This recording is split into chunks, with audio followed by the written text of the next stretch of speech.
My husband says he wants me to give him more intimacies. We have been together for 14 years. I am feeling frustrated. How do I navigate this? Hey, beautiful people. Before we dive deeper, tell me, where are you watching from? I love seeing how far our little story family reaches across the world. Don't be shy. Drop your country or city in the comments below. And while you're there, let me know what you think about today's story. And hey, if you've made it this far, you might as well hit that like button and subscribe. You know you want to. When I think about how long Ethan and I have been together, it feels like a lifetime compressed into a single heartbeat. 14 years. We met when we were just kids. Really, awkward, hopeful, still figuring out who we were supposed to become. We stumbled through adolescence side by side, grew into adults with matching dreams, and somehow managed to fall in love again and again with each new version of each other. I used to think love was this steady thing, like a pulse, consistent, comforting, always there. But now, sitting in our bedroom with the morning light filtering through the blinds and our newborn son nursing in my arms, I realize love can also feel heavy. Not bad heavy, just different. Like you're carrying something sacred and fragile all at once. That morning started like most others since the baby arrived. Early, chaotic, tender. I was half asleep, hair in a messy bun, my shirt rumpled from feeding. Ethan leaned over, kissed my forehead softly, and smiled the way he always does when he looks at our son. But there was a flicker in his eyes, something thoughtful, almost hesitant. He sat down beside me on the bed, tracing circles on my thigh with his thumb. "Hey," he said quietly. "I was thinking maybe later, if you're up for it, we could, be together again." I knew what he meant. We had started having sex again recently, about 6 weeks postpartum. It had been slow, careful, me testing the waters of my own body again, him trying not to hurt me, both of us trying to find what normal even meant anymore. I smiled, tired but affectionate. "Maybe later," I said softly. Then he added, "Or, if you're not really in the mood, maybe you could go down on me." His tone was casual, almost playful, but I froze. The baby was still nursing, and my whole body was already drained. Giving, feeding, soothing, it felt like every part of me belonged to someone else right now. The thought of giving more in that moment, it was just too much. I looked at him, trying to keep my voice gentle. "Ethan, I really don't want to right now." He nodded, but I could see the disappointment flash across his face before he tried to hide it.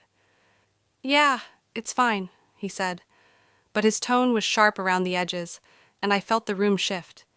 He got up to grab his phone, pretending to scroll through something, and for a while the only sound in the room was the baby's soft sucking.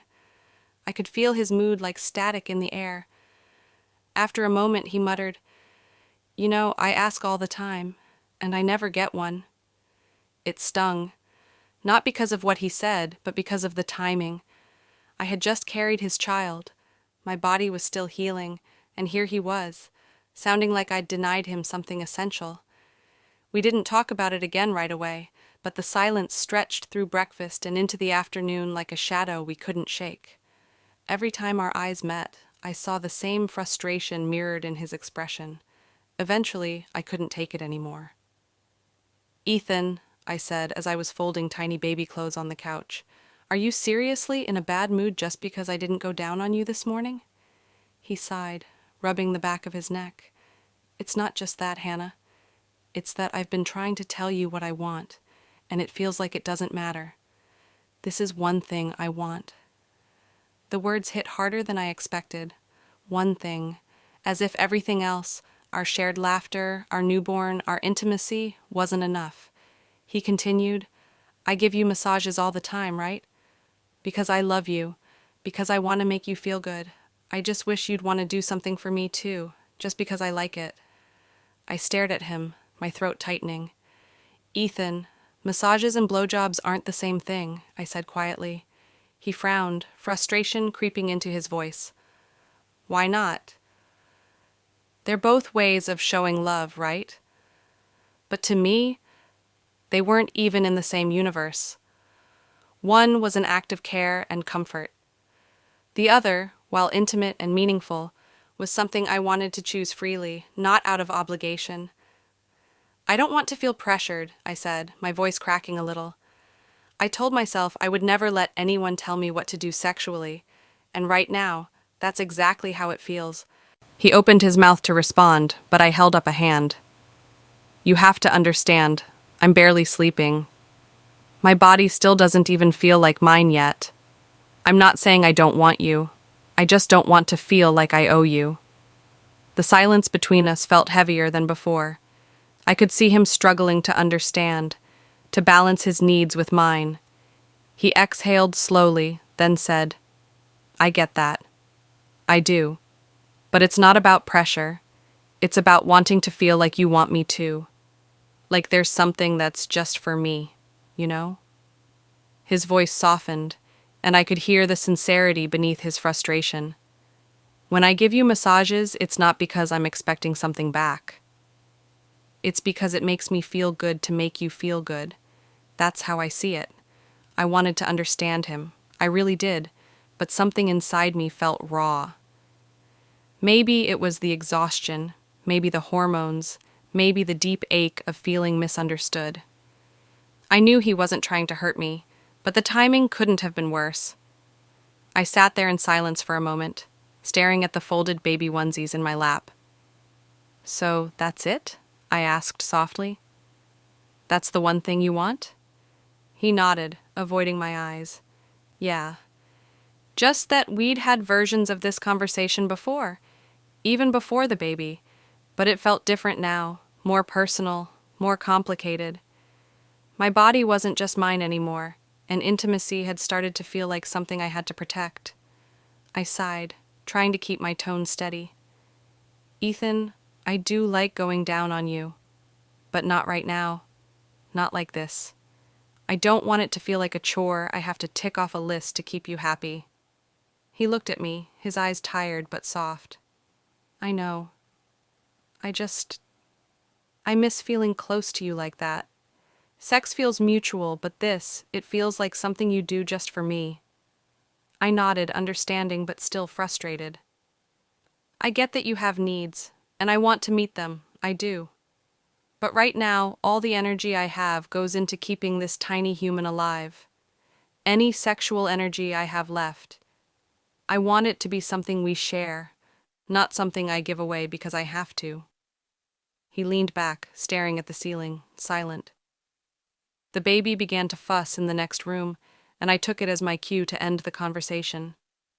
As I stood, I felt this deep ache in my chest. Not anger, not resentment, just sadness. Because for the first time in 14 years, I didn't know how to bridge the space between what we both needed. And that silence lingered longer than I expected. That night, after putting the baby to sleep, I lay in bed staring at the ceiling while Ethan scrolled on his phone beside me. The faint glow from the screen painted his face in soft blue light, but the distance between us felt like miles. We weren't fighting anymore, at least not with words, but the quiet tension said enough.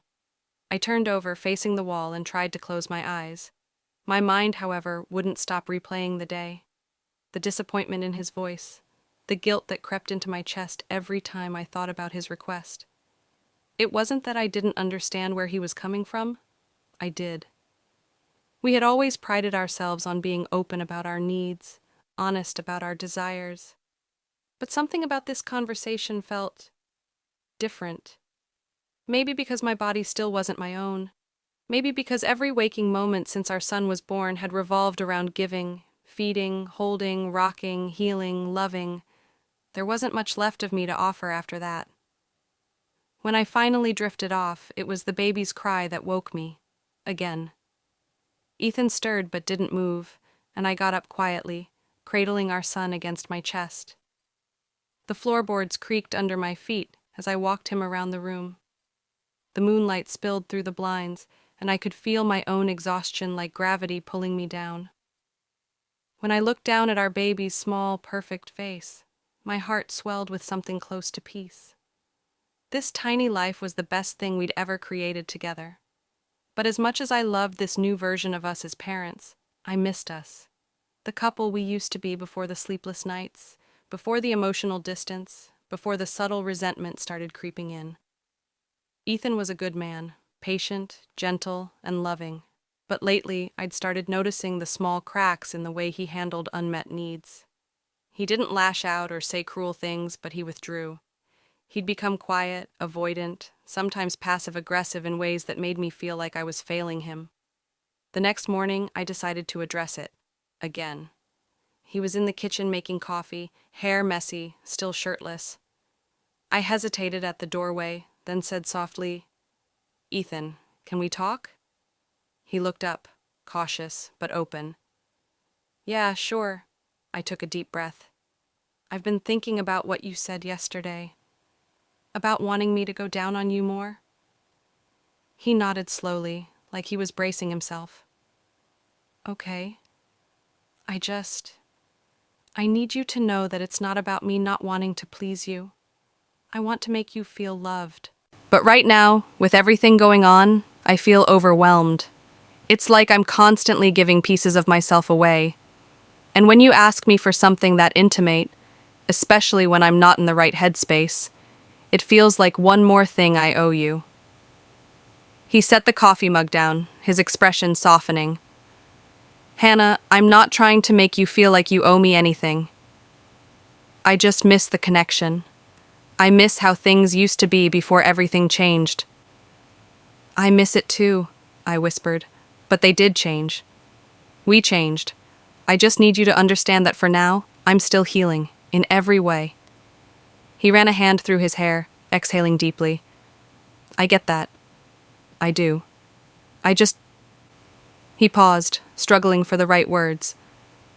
"When we're intimate, I feel close to you. But sometimes I feel like you're going through the motions, like you're physically there, but not there. And that scares me, Hannah." His words caught me off guard. Beneath the frustration, there was vulnerability, something raw and real.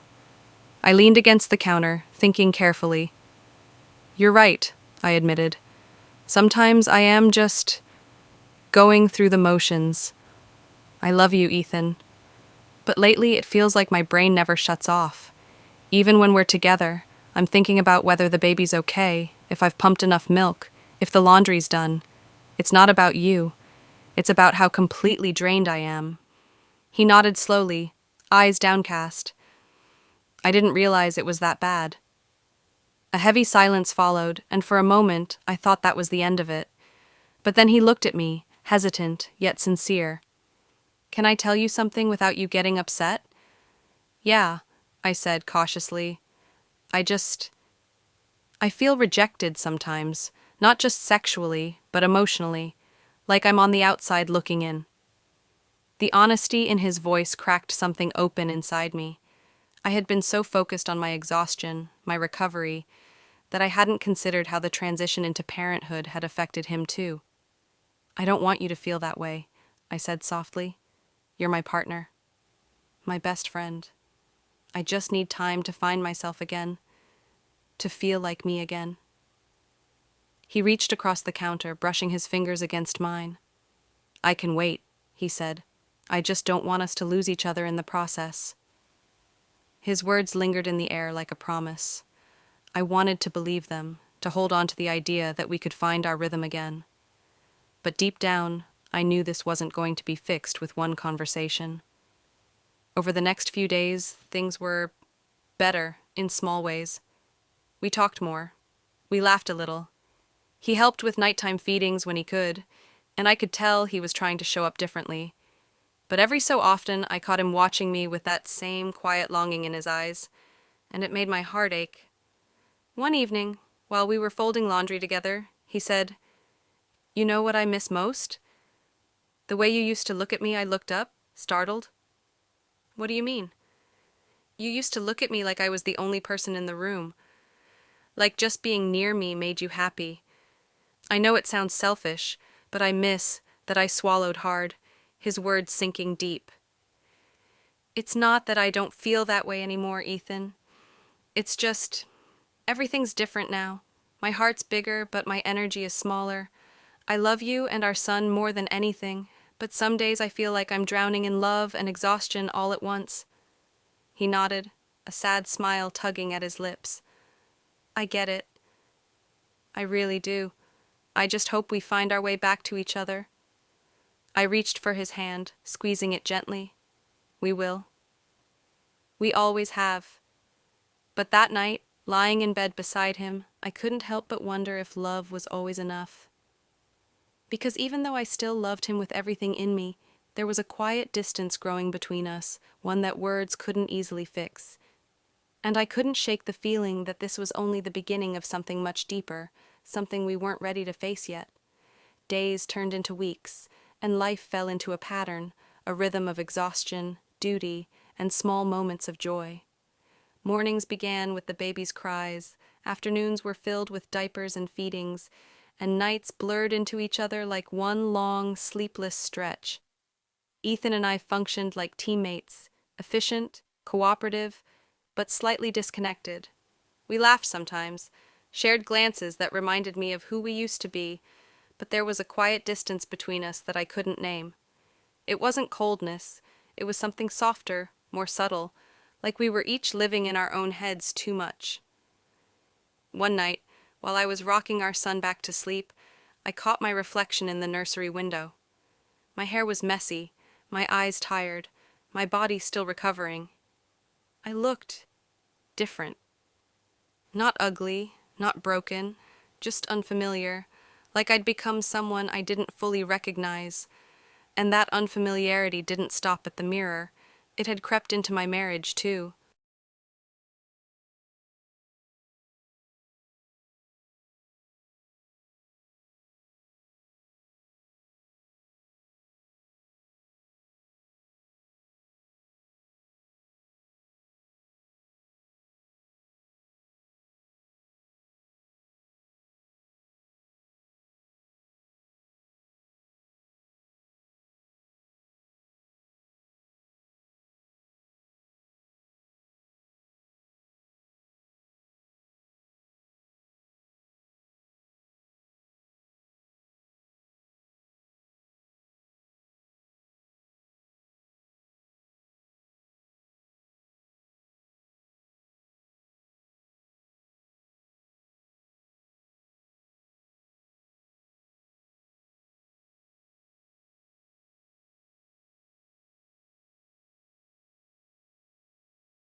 Ethan was kind, but his touches had changed. He was more careful, almost hesitant, as if he was afraid I might flinch. Sometimes in bed, he'd reach for me, then stop himself halfway, pretending to shift his position instead. I noticed it every time. One evening, after putting the baby down early, I came into the living room and found him watching TV, the glow of the screen dancing across his face. I hesitated for a moment before sitting beside him. He turned, smiling faintly. "Hey." "Hey," I replied. We sat in silence for a while, the sitcom laugh track filling the space between us. I finally said, "Ethan, are we okay?" He looked at me, surprised. "Yeah, why wouldn't we be?" "I don't know," I admitted. "It just feels like something's different. Like we're both here, but not really here." He sighed, leaning back against the couch. "We're tired, Hannah. We've got a newborn. That's bound to change things." "I know," I said quietly. "But it feels like we've been avoiding each other. Like every time we talk about anything intimate, it turns into tension." He ran a hand through his hair, exhaling deeply. "I don't want it to be that way. But I also don't want to feel like I'm walking on eggshells every time I tell you what I want." His honesty stung, but I appreciated it. "You're not walking on eggshells," I said softly. "You're being honest. And I want that. I just need you to understand that I'm still trying to reconnect with myself, too." He nodded, his eyes searching mine. "I do understand that." I just miss us, you know? I miss feeling wanted.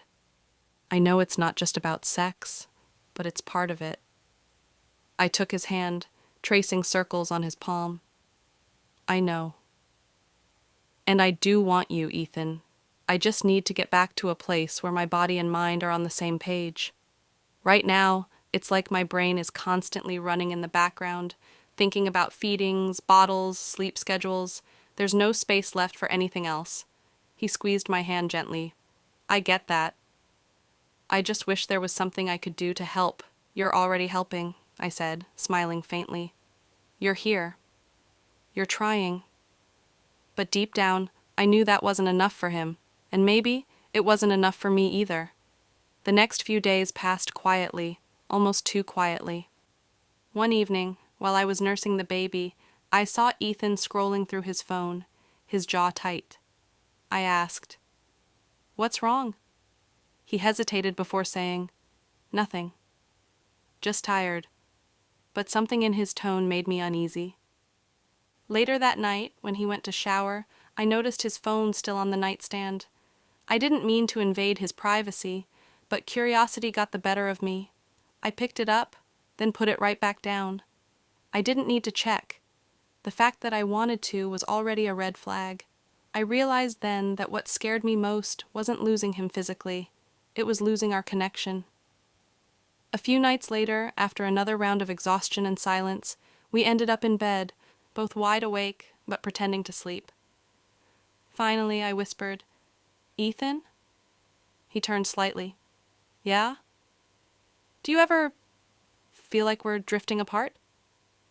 There was a pause before he said, "Sometimes." The honesty in his voice made my chest tighten. "I don't want that," I said softly. "Neither do I," he replied. "Then tell me what you need from me." "Really?" He sighed, thinking. "I just need to feel wanted, desired, like I matter outside of being a dad or a helper, like you still see me as the man you fell in love with." His words made my throat ache. I wanted to tell him that I still saw him that way, that every time I looked at him holding our son, I fell in love all over again. But I also knew that desire was complicated now. It wasn't just about attraction, it was tangled with exhaustion, hormones, and a body that still felt foreign. "I see you, Ethan," I whispered, "even when I'm too tired to show it. I see the way you care for us, the way you try. I love you so much it hurts sometimes, but I'm still trying to feel like myself again." He reached for me then, pulling me into his arms. For a while, we just lay there, breathing in sync. It wasn't sexual, but it was intimate in a different way, quiet, grounding. After a few minutes, he whispered, "Can I ask you something?" "Anything." "When do you think things will feel normal again?" I closed my eyes, fighting the lump in my throat. "I don't know," I said honestly, "but maybe we shouldn't aim for normal. Maybe we should aim for new, something different, something better." He nodded against my shoulder, holding me tighter. "I like that," he said softly, and for a moment I believed we could get there.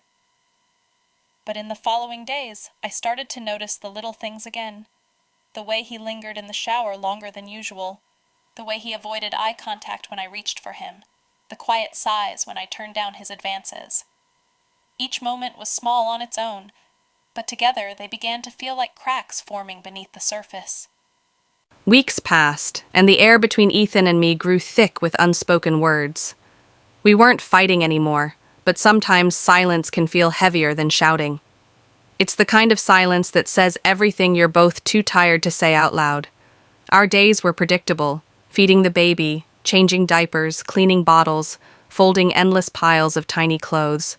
We were partners in function, but strangers in emotion. Every time I looked at him, I saw the same quiet longing in his eyes, and every time I tried to reach out, guilt stopped me.